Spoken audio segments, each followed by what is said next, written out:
everyone, this is Shani Danani and I welcome you all to Magnet Brains Hindi. आज के video के topic को हम डिस्कस करना स्टार्ट करें उससे पहले मैं आपको 2 से 3 इंपॉर्टेंट चीज़ें बता देती हूँ। सबसे पहली चीज़, जैसे आप अभी ये वीडियो देख पा रहे हैं वैसे ही अगर आप और भी सब्जेक्ट्स के और भी डिफरेंट वीडियोज़ जो हैं उनको अगर देखना चाहते हैं या उनको एक्सेस करना चाहते हैं, डेफिनेटली आपके पास बहुत सारे वीडियोज़ हैं जो अवेलेबल हैं चैनल पे। ऐसा बिल्कुल भी नहीं होगा कि कोई भी वीडियो देखकर 1-2 वीडियोज़ आप देखेंगे उसके बाद आपको 3rd या 4th वीडियो देखने के लिए कोई पेमेंट करनी पड़ेगी या फिर आपको कोई कोर्स परचेज करना पड़ेगा या कोई पैकेज परचेज करना पड़ेगा। ऐसा कुछ भी नहीं है। आपको सिर्फ और सिर्फ वीडियोस को एक्सेस करना है और आप डेफिनेटली उनको जब चाहें तब देख सकते हैं।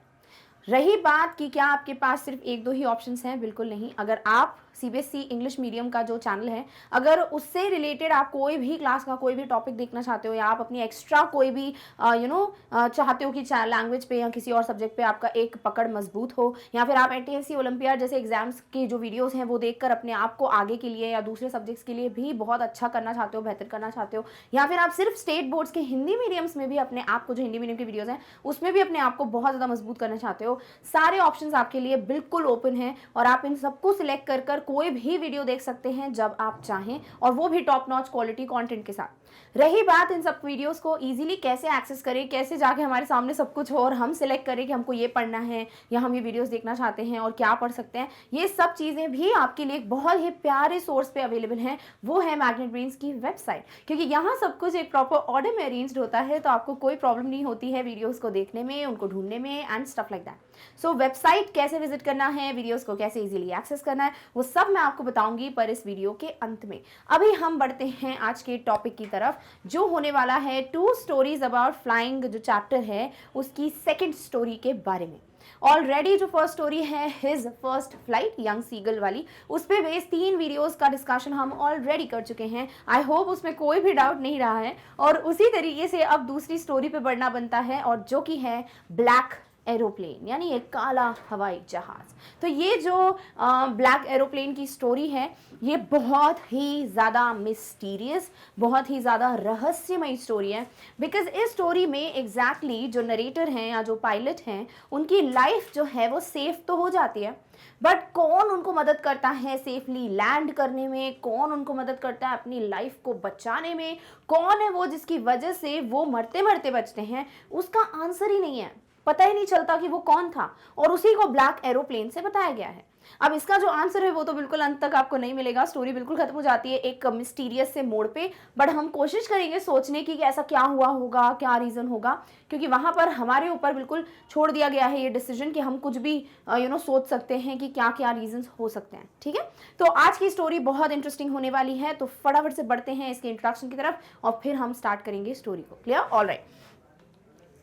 तो स्टोरी का नाम है ब्लैक एरोप्लेन, और स्टार्टिंग जो है स्टोरी की वो होती है एक ऐसे इंस्टेंस से जहाँ पर जो नरेटर हैं, यानी जो स्टोरी सुना रहे हैं या जो पायलट हैं, वो हमें उस वक्त का सीन बता रहे हैं कि एग्जैक्टली क्या चीज़ें हैं, कैसा मौसम है, और ये सब चीज़ें जो हैं वो बहुत इंपॉर्टेंट हैं पढ़ना, क्योंकि ऐसी कंडीशंस देखकर आपको कुछ क्वेश्चंस के आंसर्स जो हैं आगे जाके मिलने वाले हैं। ठीक है, तो सबसे पहले जो नरेटर है वो कहते हैं, the moon was coming up in the east behind me and stars were shining in the clear sky above me, कि जो मून है, चांद है, वो ईस्ट में आ चुका था और मेरे जस्ट पीछे था। अभी नरेटर जो है या पायलट जो है वो एरोप्लेन में है, बिल्कुल आसमान में है, और वो उस वक्त का जो मौसम है या जो कंडीशंस है उसकी बात करें कि चांद जो है वो ईस्ट में आ चुका है, मेरे पीछे है, और जो तारे हैं, स्टार्स हैं, वो चमचमा रहे हैं, टिमटिमा रहे हैं, शाइन कर रहे हैं in the clear sky above मी,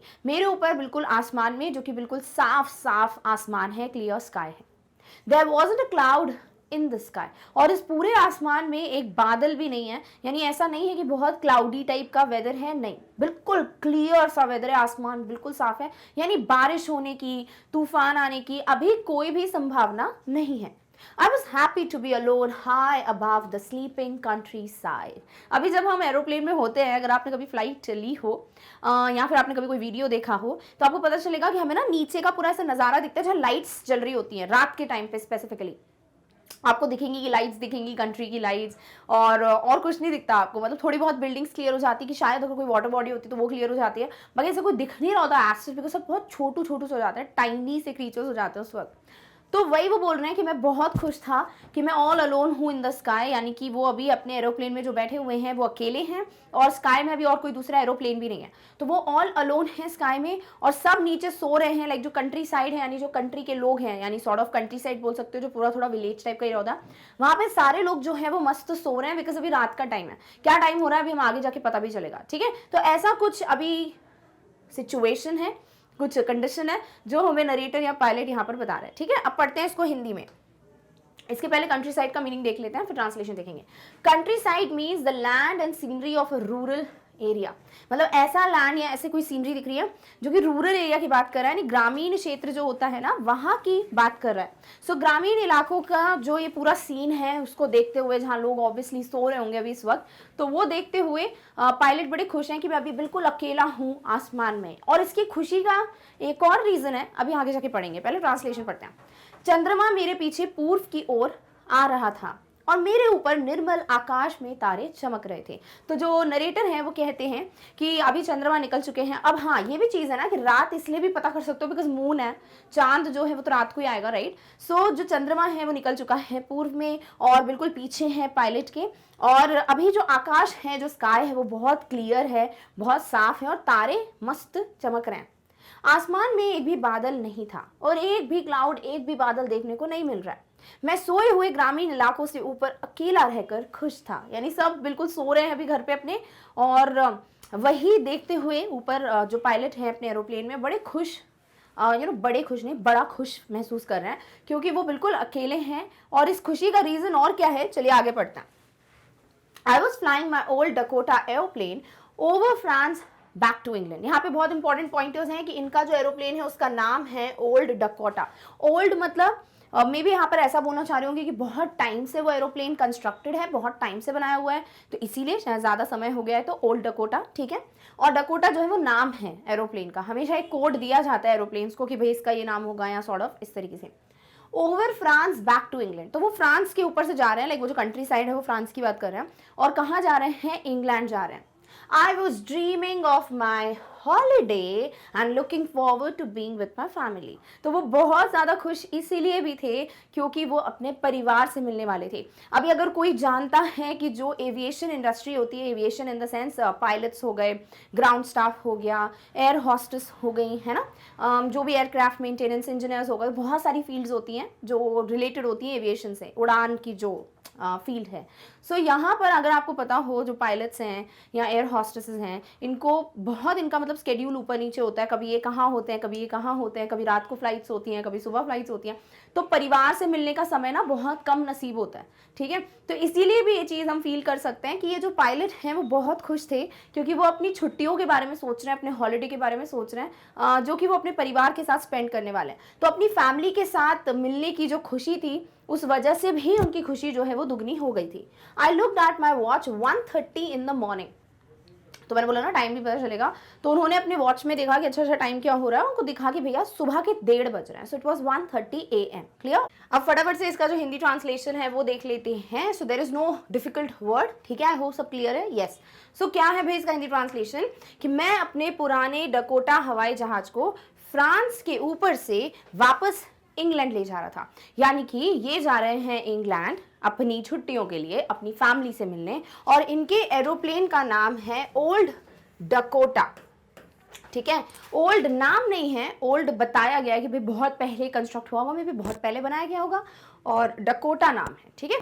सो पुराने डकोटा एरोप्लेन जो है उससे वो फ्रांस से टेक ऑफ करके इंग्लैंड की तरफ जा रहे हैं। देन वो बोल रहे हैं मैं अपनी छुट्टी का सपना देख रहा था और अपने परिवार के साथ रहने का इंतजार कर रहा था, और वो ड्रीम कर रहे हैं, वो सपना देख रहे हैं कि उनकी वेकेशन स्टार्ट हो गए हैं, उनकी छुट्टियां स्टार्ट हो गई हैं, लाइक नॉट स्टार्ट हो गई है, मतलब फाइनली उनकी छुट्टियां स्टार्ट होंगी, एंड वो अपनी फैमिली से मिलने के लिए बहुत आतुर थे और इसीलिए वो वेट कर रहे थे। मैंने अपनी घड़ी की ओर देखा, सुबह के 1:30 बजे थे। तो जब उन्होंने देखा तो क्या था भाई, 1:30 मतलब 1:30 बज रहे थे, ठीक है, तो सुबह के 1:30 बज रहे हैं, इसीलिए वो बोला कि sleeping country side, alright, okay.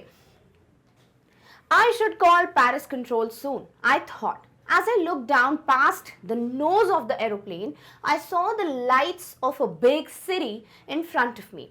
I switched on the radio and said, Paris Control Dakota DS088 here. Can you hear me? I'm on my way to England. Over.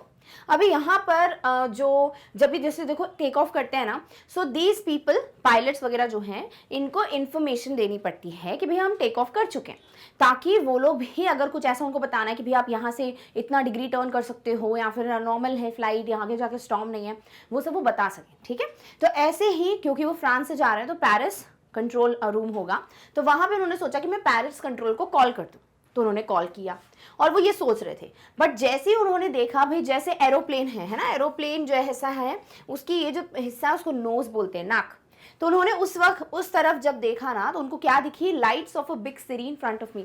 मैंने बोला ना कि वो जो नीचे पूरा व्यू होता है विंडो से जो हम देखते हैं वहाँ पूरी लाइट्स जो होती है ना सिटी की, वो हमको दिखाई देती है ऊपर से, तो जब सामने एरोप्लेन जाएगा तो उनको तो पहले ही दिख जाएगी ना सामने जो लाइट्स हैं कंट्री की, तो वो उनको दिख नहीं थी। उन्होंने रेडियो को ऑन किया, जो पूरा सिस्टम होता है उसमें रेडियो को ऑन किया और कहा पेरिस कंट्रोल डकोटा DS088। अभी तक हमको सिर्फ डकोटा नाम पता था, अब फाइनली आपको पूरा नाम पता चल गया है। जो आपको ध्यान में रखना है डकोटा DS088 कि भैया मैं यहाँ से बात कर रहा हूँ, वो अपना नाम नहीं बता रहे, वो बताएंगे मैं इस एरोप्लेन जिसको जो मैं चला रहा हूँ एरोप्लेन उधर से बोल रहा हूँ। ठीक है, कैन यू हियर मी, क्या आप मुझे सुन सकते हैं? I am on my way to England, मैं इंग्लैंड की तरफ निकल चुका हूँ, मैं इंग्लैंड के रास्ते में हूँ, मैं पहुंचने वाला हूँ। ओवर, ओवर यानी कि जब लास्ट में उनको ये बोलना होता है ना कि बस मेरी बात खत्म हो गई, अब आप आगे कंटिन्यू कर सकते हो, ताकि ब्रेक ना हो, ताकि बहुत सारी बातें ओवरलैप ना हो जाएं, इसीलिए वो लास्ट में बोलते हैं ओवर, यानी कि बस डन। ठीक है, अब इसके बाद आप अपनी बात बोल सकते हो। Now let's see the translation.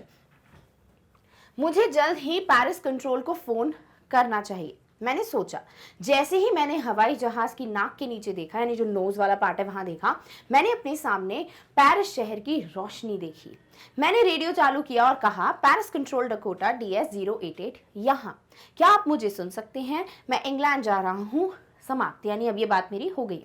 सो इस तरीके से वो जो है उनको इन्फॉर्म कर रहे थे कि भैया मैं DS088 जो हमारा एरोप्लेन है उससे बोल रहा हूँ, मैंने टेक ऑफ कर लिया है, मैं इंग्लैंड की तरफ निकल रहा हूँ और मेरी ये बात हो गई।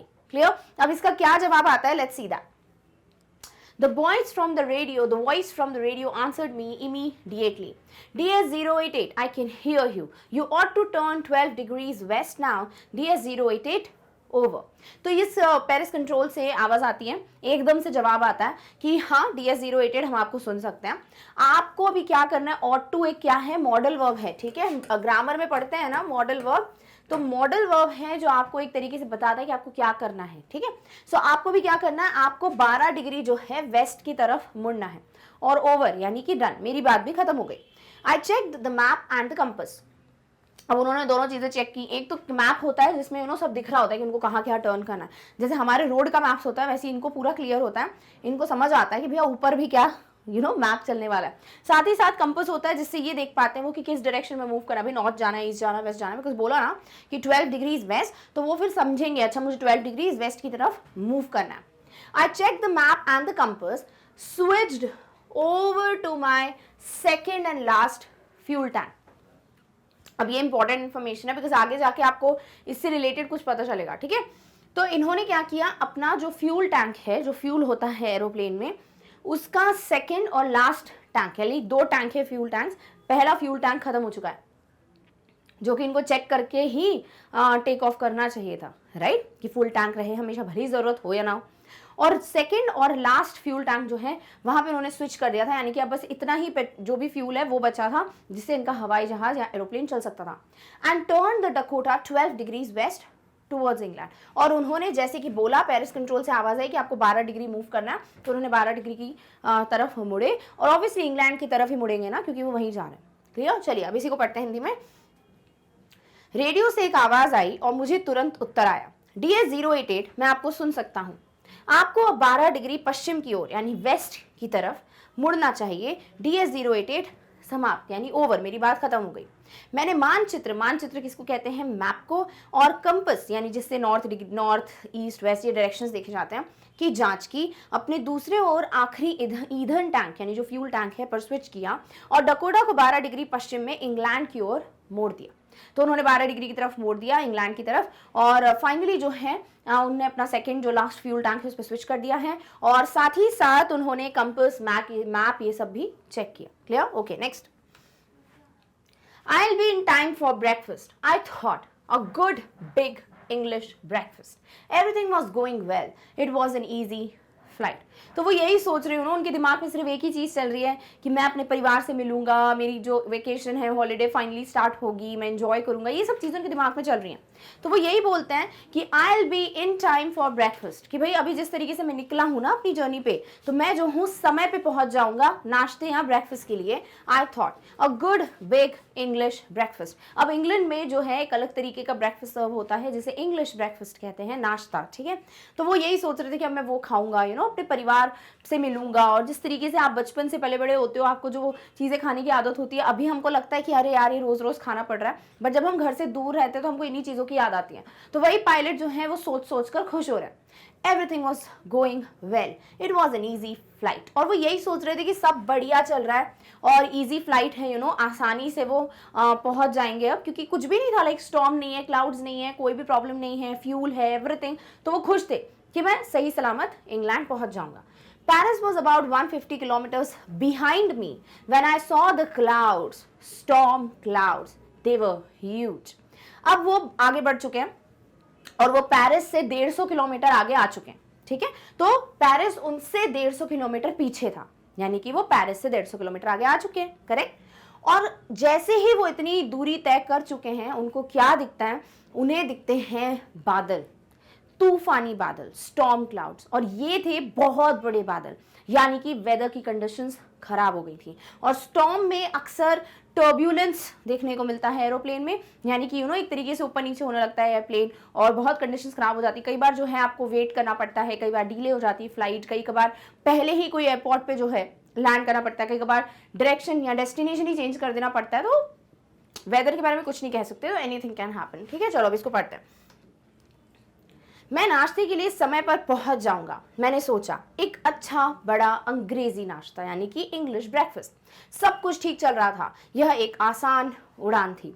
उनके लिए जर्नी बहुत सही होने वाली थी, इजी हो रही थी, बिकॉज सब कुछ बहुत प्यारे तरीके से चल रहा था। वेदर वॉज कूल, कोई दिक्कतें नहीं थी, सब कुछ प्रॉपर था, कंपास काम कर रहा है, मैप काम कर रहा है, सब कुछ ठीक था। तो वो खुश थे कि चलो मैं टाइम पे पहुंच जाऊंगा। जब मैंने बादलों को देखा तो पेरिस मुझसे करीब 150 किलोमीटर पीछे था। तूफानी बादल थे, वे विशाल थे। तो जब ये पेरिस से 150 किलोमीटर आगे आ चुके थे, इन्होंने देखे बादल, कुछ बहुत बड़े तूफानी बादल। अब आगे क्या होता है, चलो पढ़ते हैं। They looked like black mountains standing in front of me across the sky. I knew I could not fly up and over them, and I did not have enough fuel to fly around them to the north or the south. I ought to go back to Paris, I thought, but I wanted to get home. I wanted that breakfast. अभी underline क्यों किया है समझ आएगा आपको, भी हम इस पर चर्चा करेंगे। सबसे पहली बात तो ये जो बादल थे, तूफानी बादल, ऐसा लग रहा था कि बहुत बड़े काले पर्वत जो हैं वो उनके सामने खड़े हो गए। इतने बड़े बादल थे, इतना तूफानी टाइप का वेदर हो रहा था। सो उन्होंने जैसे देखा तो ऐसा लग रहा था कि जो बादल हैं वो काले बड़े पर्वतों जैसे उनके सामने खड़े हैं और पूरे आसमान में फैले हुए हैं। उन्हें वो बोलते हैं, पायलट बोलते हैं कि मुझे पता था कि ना तो मैं उन बादलों के ऊपर से ना ही उन बादलों के अंदर से उड़ान भर सकता हूँ, ना तो मैं उनके आगे से जा सकता हूँ, ना ही मैं ये रिस्क ले सकता हूँ कि मैं बस चले जाऊँ या इनके ऊपर से उड़ लूँ। नहीं, ऐसा नहीं हो सकता था, ये उनको क्लियरली दिख रहा था। And I did not have enough fuel, और क्योंकि उन्होंने ये लापरवाही की, उन्होंने फ्यूल टैंक्स चेक नहीं किए। देखो आपको थोड़ी पता है कि आगे जाके क्या होने वाला है। So you should be always prepared for the worst. हमेशा सबसे खराब सिचुएशन के लिए प्रिपेयर्ड रहना चाहिए। इसीलिए हमारी तैयारी ऐसी होनी चाहिए लाइफ में कि कभी भी कुछ बहुत बुरा भी हो जाता है ना, देन टू हम सही उससे डील कर पाए। क्लियर? सो कभी भी कुछ भी हो सकता है लाइफ में, इसीलिए इनको भी फ्यूल टैंक्स जो हैं वो दोनों फुल रखने चाहिए थे बिफोर टेक ऑफ। बट उनके दिमाग में वही चल रहा है, घर से मिलना है, छुट्टियां मनानी है ना। तो उन्होंने ये सब चीज़ें जो हैं वो कहीं ना कहीं इग्नोर कर दी, केयरलेस एटीट्यूड। तो उनके पास ना तो इतना फ्यूल था कि वो उनके आसपास उड़ते रहे। मैंने बोला ना, जब तक ऐसा कोई कंडीशन होता है तो या तो आप वहीं पे उड़ते रहते हो, या आप डेस्टिनेशन चेंज कर देते हो, या वापस चले जाते हो। ऐसे बहुत डिले होती हैं फ्लाइट्स, बहुत कम होती हैं बट होती हैं। तो वही चीज़ हुआ कि उनके दिमाग में भी यही था कि ना तो मेरे पास इतना फ्यूल है कि मैं जो हूँ नॉर्थ या साउथ के डायरेक्शन में ऐसे मूव करता रहूँ, ताकि जब स्टॉर्म क्लाउड्स ठीक हो जाए तो फिर मैं चला जाऊँ। I ought to go back to Paris. उनके पास सिर्फ एक ही रास्ता था, यानी अभी भी रास्ता था सिचुएशन से बचने का, वो था कि अभी 150 किलोमीटर आ गया हूँ, अभी इतना फ्यूल है कि मैं पेरिस वापस जा सकता हूँ, तो मुझे वापस चले जाना चाहिए, जब कंडीशंस बेहतर होंगी शायद तब वो आ जाए, है ना। तो इसीलिए उनके दिमाग में ये चीज़ आई, जो कि उनके पास एक रास्ता था, ऐसा नहीं था सब रास्ते बंद हो गए थे, पर हुआ क्या ना, he wanted to get home, उनको घर पहुंचना था। आई वॉन्टेड दैट ब्रेकफास्ट, उनको वो ब्रेकफास्ट करना था, उनको छुट्टियां मनानी थी, उनको अपनी फैमिली से मिलना था।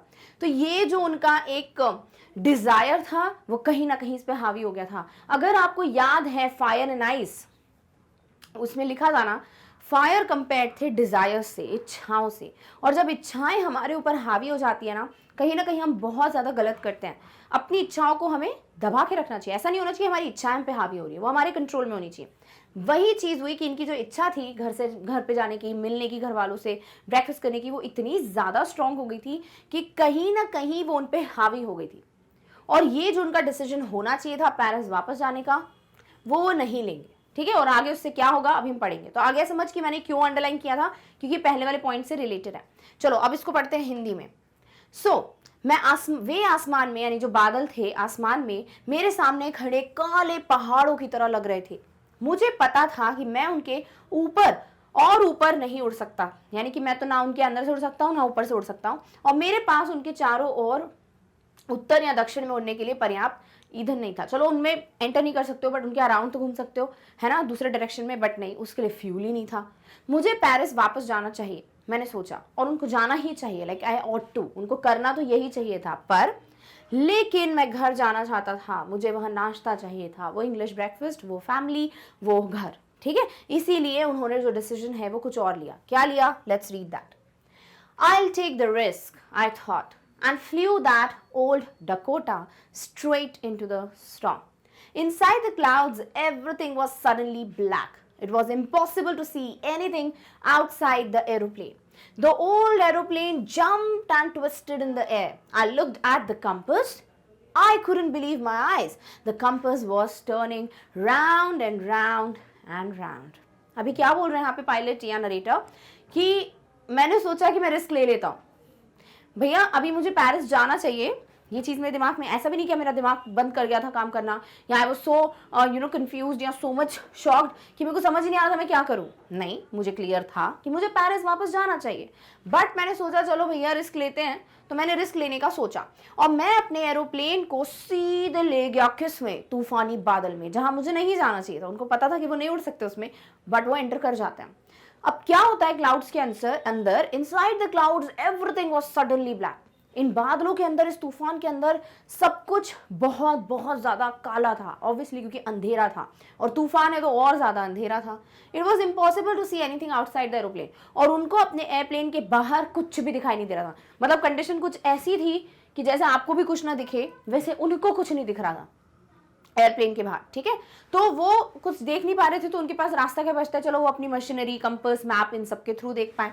The old aeroplane jumped and twisted in the air. मैंने बोला ना स्टॉर्म होता है तो टर्ब्यूलेंस होता है, एयरप्लेन जो है वो घूमने लगता है, ट्विस्ट करने लगता है, आप स्ट्रेट नहीं घूम पाते हो, कभी इधर टर्न हो जाओ, कभी इधर जाओ, तो बहुत ज्यादा प्रॉब्लम होती है। तो वैसे ही हो रहा है कि एयरप्लेन जो है जंप कर रहा है, ट्विस्ट कर रहा था।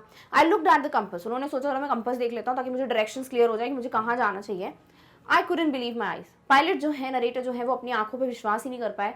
जो उन्हें दिखा वो अविश्वसनीय था, और वो ये था कि उनका कंपास काम ही नहीं कर रहा था, वो हर डायरेक्शन में मूव कर रहा है, कभी वो नॉर्थ में जा रहा है, साउथ में जा रहा है, एवरीथिंग, मतलब हर डायरेक्शन में जा रहा है। So it suddenly like stopped working.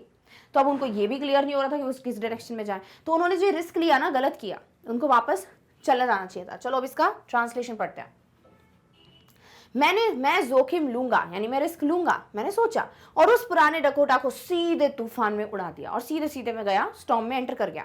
बादलों के अंदर अचानक सब कुछ काला हो गया था। हवाई जहाज के बाहर कुछ भी देखना असंभव था। पुराना हवाई जहाज, और ऑल्सो ये पुराना है, मे बी इसलिए भी थोड़ा नहीं बेयर कर पा रहा था, बट या कंडीशन बहुत खराब थी, और उछल कर हवा में मुड़ गया। मैंने कंपास को देखा, मुझे अपनी आंखों पर विश्वास नहीं हो रहा था। कंपास गोल गोल घूम रहा था। यानी उन्होंने एंटर करा, उन्होंने बोला मुझे जोखिम उठाना है, मुझे रिस्क लेना है, चले गए। अंदर बहुत अंधेरा, कुछ नहीं दिख रहा बाहर, एरोप्लेन भी जंप कर रहा है, ट्विस्ट कर रहा है, घूम रहा है। और फिर जब उनको लगा कि मैं कंपास देख लेता हूँ डायरेक्शंस के लिए, तो कंपास भी काम नहीं कर रहा, सब कुछ मतलब इधर उधर डायरेक्शन में वो गोल गोल गोल गोल घूम रहा है कंपास। तो उनको कुछ भी ऐसा डायरेक्शन नहीं मिल रहा था कि कहीं पे तो वो जो नीडल है वो पॉइंट करे। तो कंडीशन खराब है। चलिए नेक्स्ट पढ़ते हैं। It was dead. What was dead? The compass. ठीक है, तो कंपस काम करना बंद कर चुका था, खराब हो चुका था।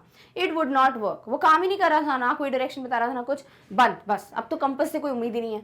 The other instruments were suddenly dead too, और बाकी इंस्ट्रूमेंट्स भी खराब हो गए, सब कुछ, मैप खराब हो गया, या रेडियो से बात नहीं हो रही, तो सब इंस्ट्रूमेंट्स जो है वो काम करना बंद कर चुके हैं।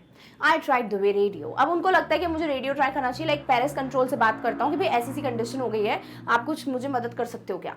Paris control can you hear me? और वो बहुत ज़्यादा बुरी कंडीशन में है, और वो उनसे यही कॉल करके पूछ रहे हैं लाइक उस रेडियो से कि क्या आप मेरे को सुन सकते हो, ताकि वो अपनी आगे की बात कहें।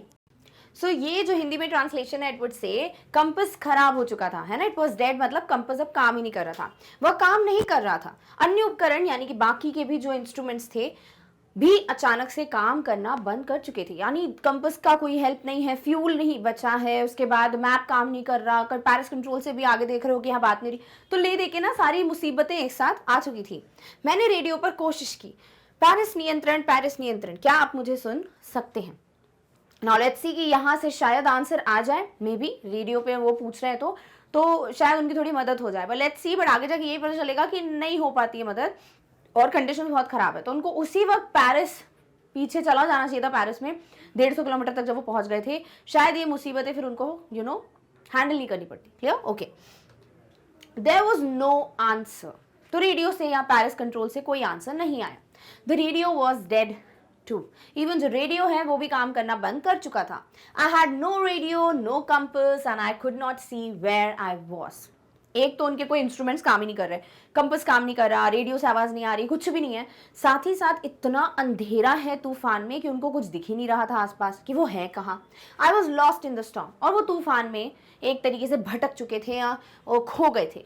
Then in the black clouds quite near me I saw another aeroplane, और एकदम से क्या होता है ना कि वो जो इतना ज़्यादा तूफान है जहाँ कोई नहीं होगा, एकदम से उनको एक और एरोप्लेन अपने पास उड़ते हुए दिखाई देता है। It had no lights on its wings, but I could see it flying next to me through the storm. अब जो एयरप्लेन्स होते हैं उनकी विंग्स पे, पंख पे हमेशा लाइट्स होती हैं। ऐसा कभी नहीं होता कि किसी एरोप्लेन के विंग पे या पंख पे लाइट्स ही ना हो, ठीक है। तो जब उन्होंने देखा कि एक ऐसा एरोप्लेन है जिसकी विंग्स पे लाइट ही नहीं है, तो वो शॉक्ड थे, बट उस वक्त ये सोचने का नहीं था उनके पास टाइम कि भैया तुम्हारी जो विंग्स हैं उस पर लाइट्स क्यों नहीं है, अभी ये थोड़ी सोचेंगे। उनके दिमाग में ये था कि अच्छा एक और एरोप्लेन भी है जो उस तूफान में उड़ रहा है। I could see the pilot's face turned towards me, और वो देख पा रहे थे कि भाई उस एरोप्लेन में एक पायलट, ऑब्वियसली पायलट ही होंगे, वो उनकी तरफ देख रहे थे। I was very glad to see another person. He lifted one hand and waved. और ये ग्लैड थे, ग्लैड मतलब वेरी हैप्पी, वो बहुत खुश थे ये देखकर कि भाई एक और इंसान भी था उस तूफान में, मैं अकेला नहीं था। और वो जो पायलट हैं उन्होंने अपना एक हाथ ऊपर उठाया और उनको वेव कर रहे थे, लाइक ऐसा होता है ना कि इधर देखो, उस टाइप से वो वेव कर रहे थे। सो ले दे के एक और कोई एरोप्लेन आया है जिसकी विंग्स पे लाइट नहीं है, इसीलिए उसको बोला है ब्लैक एरोप्लेन। क्लियर? ओके, चलिए अब इसका ट्रांसलेशन पढ़ते हैं। सो कोई जवाब नहीं आया, रेडियो भी काम नहीं कर रहा था, मेरे पास कोई रेडियो नहीं था, कोई कंपास नहीं था, और मैं नहीं देख पा रहा था कि मैं कहाँ पर हूँ। तो ना तो उनके पास कोई इंस्ट्रूमेंट था, ना ही वो ये देख पा रहे थे कि वो एक्चुअली कहाँ हैं। मैं तूफान में खो गया था। फिर मेरे बिल्कुल पास काले बादलों में मैंने एक और हवाई जहाज देखा, और वो शॉक थे कि उन काले बादलों में जहाँ उनको कुछ नहीं दिख रहा, वहाँ एक और एरोप्लेन है जो उड़ रहा है। इसके पंखों पर कोई रोशनी नहीं थी, लेकिन मैं इसे अपने नजदीक में उड़ते हुए देख सकता था, जो तूफान में उड़ रहा था। डेफिनेटली उसकी विंग्स पे लाइट नहीं थी, बट उनको दिख रहा था साफ साफ कि कोई तो एरोप्लेन है जो उनके पास में उड़ रहा है। एंड वो भी एक तरीके से शॉक्ड भी थे, और एक तरीके से ये भी देख रहे थे कि कोई और भी है जिस तूफान में उड़ान भर रहा है। मैं पायलट का चेहरा देख सकता था, वह मेरी ओर मुड़ा। किसी और व्यक्ति को वहां देखकर मुझे बहुत बहुत खुशी हुई। उसने एक हाथ उठाया और हिलाया। तो वो जो है बहुत खुश हो जाते हैं, ये जो पायलट या नरेटर है हमारे, कि भाई और भी कोई है जो उड़ रहा है आसपास, और उन्होंने पायलट का चेहरा देखा, पायलट उन्हीं को देख रहे थे, और पायलट ने अपना हाथ उठाया और वो ऐसे हिला रहे थे कि भैया इधर देखो। Clear? Okay. Follow me, he was saying, follow me. तो वो जो ब्लैक एरोप्लेन के पायलट थे वो कह रहे थे कि मेरा पीछा करो, मतलब मेरे पीछे पीछे आओ।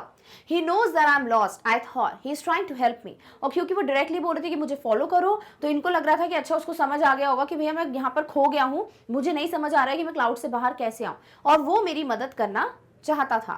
He turned his aeroplane slowly to the north in front of my Dakota. और वो जो ब्लैक एरोप्लेन के पायलट थे उन्होंने अपने जो प्लेन है उसको नॉर्थ की तरफ बहुत धीरे से मोड़ा, और वो ये जो पायलट हैं, ओल्ड डकोटा के पायलट हैं, उनके आगे अपना हवाई जहाज ले आए, so that it would be easier for me to follow him, क्योंकि वो अगर आगे आगे रहेंगे तो इनके लिए आसान हो जाएगा उनको फॉलो करना। I was very happy to go behind the strange aeroplane like an obedient child. और वो बोलते हैं कि ये बहुत अजीब सा एरोप्लेन था। स्ट्रेंज तो था दो रीजंस की वजह से। सबसे पहली बात, उसकी जो एरोप्लेन की विंग्स हैं उस पर लाइट्स नहीं है। सेकेंडली, वो भी इस तूफान में एकदम से उड़ते हुए इनको दिखाई देता है कि भैया वो क्यों आ गया। इनके पास तो रीजन है, इनके पास तो एक डिजायर था कि मैं अपनी फैमिली से मिलूंगा, तो वो चलते बने भैया तूफानों में, बट ये क्यों थे। तो इसलिए दोनों कारणों की वजह से वो एक स्ट्रेंज एरोप्लेन था, बहुत अजीब एरोप्लेन था, बट वो बहुत खुश थे इस अजीब से एरोप्लेन के पीछे पीछे जाने में, जैसे कि एक बच्चा जाता है। जैसे अगर अभी हम कभी छोटे होते हैं या छोटे बच्चे को अगर आप देखते हो तो वो अपने मॉम डैड का हाथ पकड़ के बस चलते रहते हैं, उनको जहां ले जाया जाए। वो पूछेंगे नहीं कि आप इधर क्यों मुड़े, इस गली में क्यों नहीं मुड़े, जो छोटे बच्चे होते हैं। बिकॉज एक ओबीडियंट बच्चे की तरह हम अपने पेरेंट्स को फॉलो करते हैं, अपने एल्डर्स को फॉलो करते करते हुए चलते हैं। ऐसे ये भी बड़े खुश थे कि एक एरोप्लेन जो कि स्ट्रेंज है, पर ठीक है कोई बात नहीं, इससे उनकी मदद हो जाएगी बाहर आने में, सो वो उनको फॉलो कर रहे थे। चलिए ट्रांसलेशन पढ़ते हैं। मेरा पीछा करो, वह कह रहे थे, मेरे पीछे आओ। मैंने सोचा कि वह जानते थे कि मैं खो गया हूं, तो उनको यही लग रहा था कि मे बी वो जो पायलट है वो जानता है कि मैं खो गया हूं, वह मेरी मदद करने की कोशिश कर रहा है और वो चाहता है कि वो मेरी मदद करे कि मैं बाहर आ जाऊं। उसने अपना हवाई जहाज धीरे धीरे मेरे डकोटा के सामने उत्तर की ओर घुमाया ताकि मेरे लिए उसका पीछा करना आसान हो जाए। तो उन्होंने धीरे धीरे अपने एरोप्लेन को डकोटा एरोप्लेन के सामने जो है वो नॉर्थ की तरफ थोड़ा मोड़ने लगे, ताकि ये इस एरोप्लेन के आगे आ जाएं और डकोटा एरोप्लेन के जो पायलट हैं हमारे नरेटर, वो इनका पीछा आसानी से कर सके। एक आज्ञाकारी बच्चे की तरह अजीबोगरीब हवाई जहाज के पीछे जाकर मुझे बहुत खुशी हुई, और एक बिल्कुल आज्ञाकारी ओबीडियंट बच्चे की तरह ये इस अजीब से एरोप्लेन के पीछे पीछे जा रहे थे ताकि ये बाहर आ जाएं इस तूफान से। Easy, okay. After half an hour, the strange black aeroplane was still there in front of me in the clouds. Now there was only enough fuel in the old Dakota's last tank to fly for 5 or 10 minutes. I was starting to feel frightened again, but then he started to go down and I followed through the storm.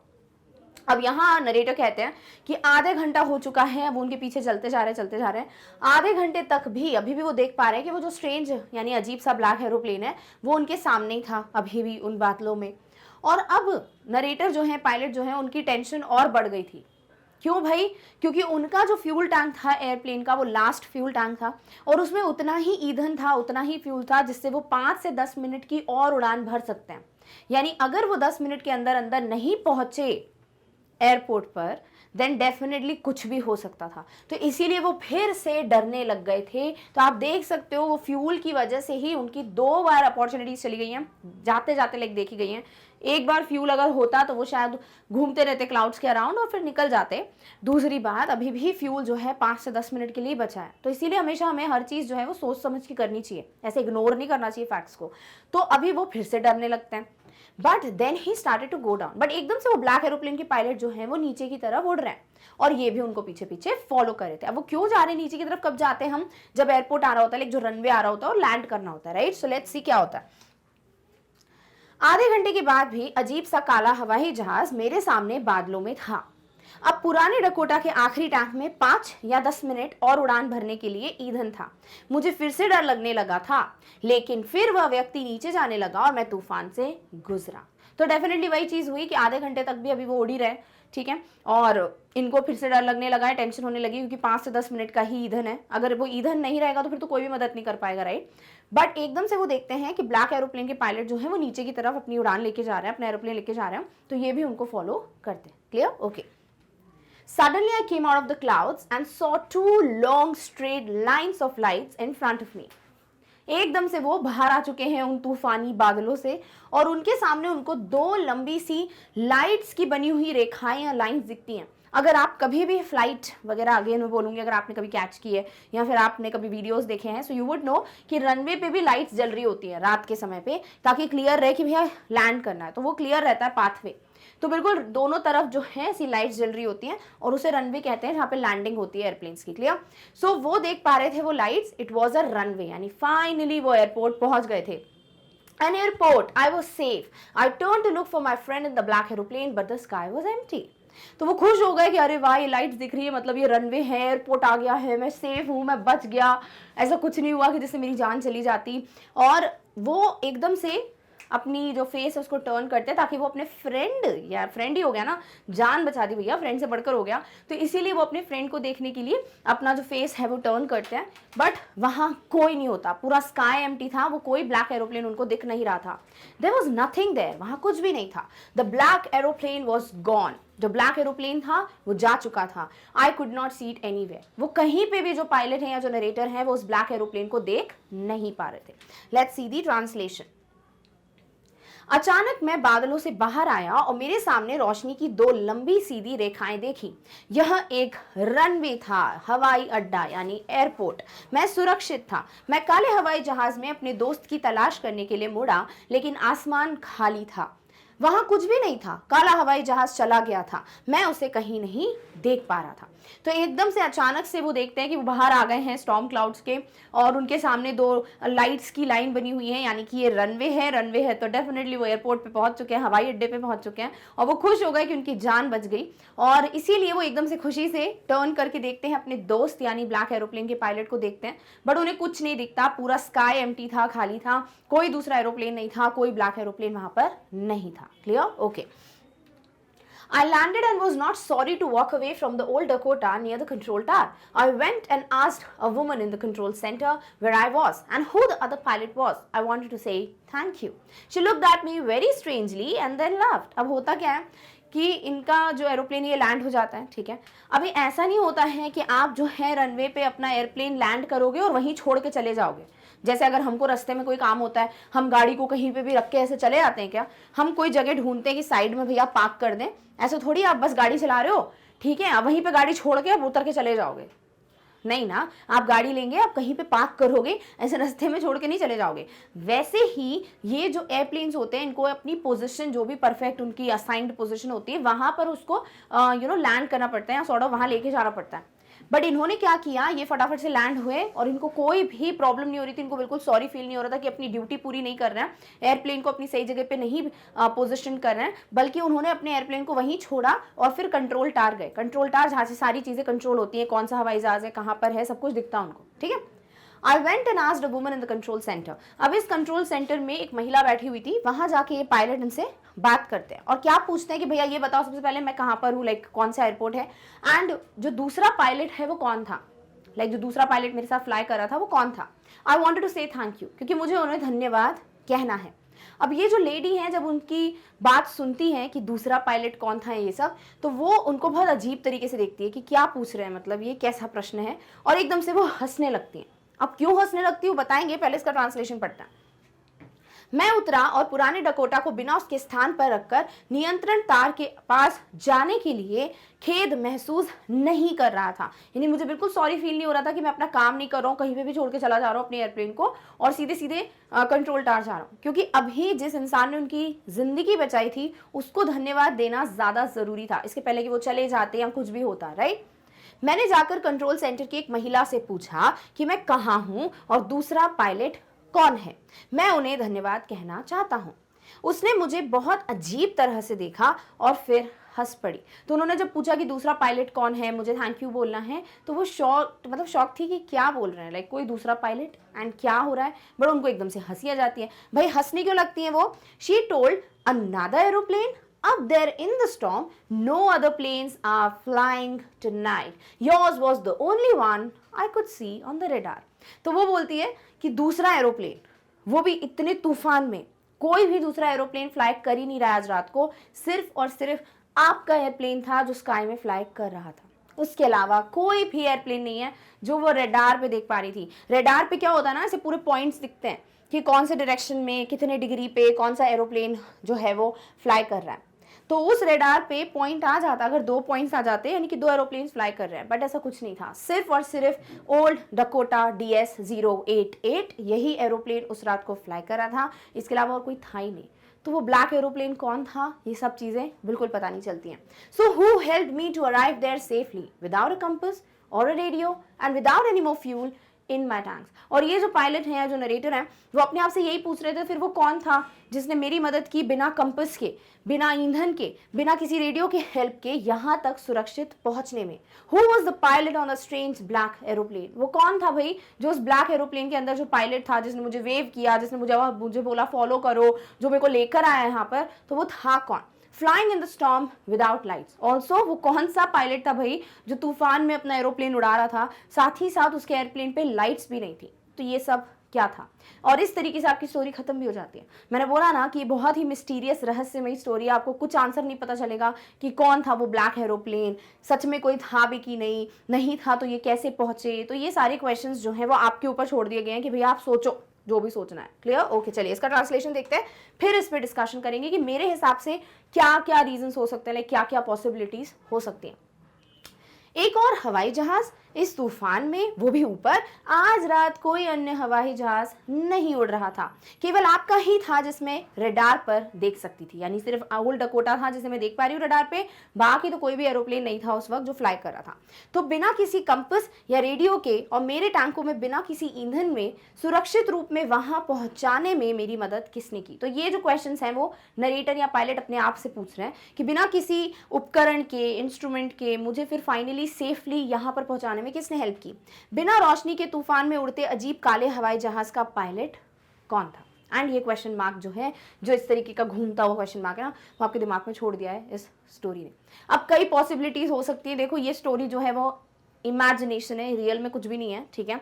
तो definitely आपके कई इसमें हो सकते हैं reasons. कुछ लोग superstitious reasons देते हैं कि मे बी भगवान जी ने किसी को भेजा होगा इनकी मदद करने के लिए, तो वो सिर्फ एक सुपर नेचुरल पार थी कि भगवान ने रास्ता दिखाया और वो चले गए। जैसे हम देखते हैं जो भी ग्रंथ वगैरह हम पढ़ते हैं कि भगवान जी आते हैं किसी ना किसी रूप में और मदद करते हैं। एक वो हो सकता है इसका एंड। दूसरा एंड हो सकता है कि ऐसा कुछ हुआ ही नहीं, ये सब इस पायलट की सोच थी कि वो तूफान में फंस गए और उनको बाहर निकलना था तो उनको समझ नहीं आ रहा था और उनको ऐसा लगा कि हाँ कोई एरोप्लेन है, मैं उसका पीछा करता हूँ। ऐसा भी कई लोग कहते हैं कि शायद इनकी इमेजिनेशन थी, किसकी? जो नरेटर हैं, जो पायलट हैं, कि ऐसा शायद हुआ होगा कि मेरे पास कोई एरोप्लेन है और वो अपनी मर्जी से खुद ही निकल आए, पर उनको ये भ्रम हो गया कि कोई है। उसके अलावा ये भी कहा जा सकता है कि ये सिर्फ एक सपना था। जब वो सुबह उठते हैं तो उनको समझ आता है अरे अरे ये तो सपना था, ऐसा तो कुछ हुआ ही नहीं। जैसे मूवीज में होता है राइट, कि सब कुछ हो गया और एकदम से वो उठती है, ओ ये तो सपना था, है ना। तो वैसा टाइप का कुछ हो सकता है कि मे बी ये एंड है। तो ऐसे कुछ 3-4 एंड्स हैं। डेफिनेटली आप कमेंट सेक्शन में बताना कि आपको क्या लगता है स्टोरी का एंड कैसे हो सकता था, एंड दैट इज हाउ ये स्टोरी एंड होती है। क्वेश्चन आंसर्स जो हैं वो हम डेफिनेटली डिस्कस करेंगे, जहाँ पे आपसे यही पूछा जाता है कि क्या ये स्टोरी एक रहस्यमयी कहानी है, मिस्टीरियस स्टोरी है।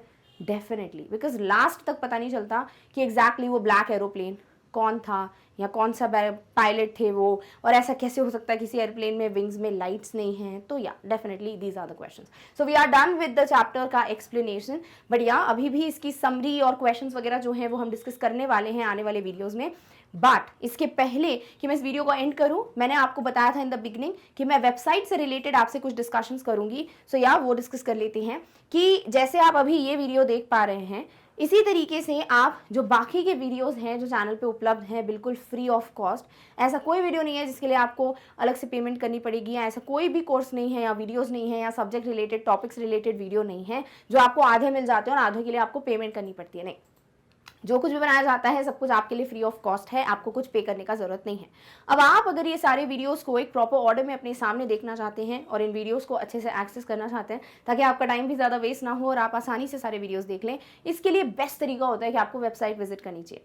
अब ये एक तरीका है, एक तो कि डिस्क्रिप्शन बॉक्स में आपको लिंक मिल जाती है वेबसाइट की, वहाँ से विजिट कर लीजिए, या फिर अगर आप इसमें ज़्यादा कंफर्टेबल हैं कि आपको अलग से जाके गूगल पे सर्च करके विजिट करना है, वो भी कर सकते हो। करना क्या है, बस magnetbrains.com टाइप करना है और वेबसाइट को ओपन करना है।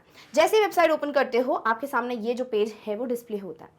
अब इस पेज पे आपके सामने देखिए सारी चीज़ें इतने अच्छे से अरेंज्ड होती हैं कि आप अगर स्टेट बोर्ड हिंदी मीडियम को बिलोंग भी करते हो और आपको लगता है कि नहीं मुझे सीबीएसई इंग्लिश मीडियम से रिलेटेड कुछ क्लासेस देखनी है, कुछ टॉपिक्स देखने हैं, शायद मैं अपनी लैंग्वेज को और अच्छे से इन्हांस कर पाऊँ, शायद कुछ कॉन्सेप्ट्स मुझे इंग्लिश में समझने हैं, तो आपके पास वो भी विकल्प है। तो आप क्या कर सकते हैं, आप यहाँ क्लिक करके सारी वीडियोज़ जो हैं उनको एक्सप्लोर कर सकते हो। दूसरी चीज़, NTSC जैसे ओलंपियाड NCERT जैसे एग्जाम्स की प्रेपरेशन भी मैग्नेट ब्रेन्स पे कराई जाती है। तो अगर आप कभी वीडियोस देखने के इच्छुक हो तो डेफिनेटली क्लिक करके इन वीडियोस को चेक कर सकते हो।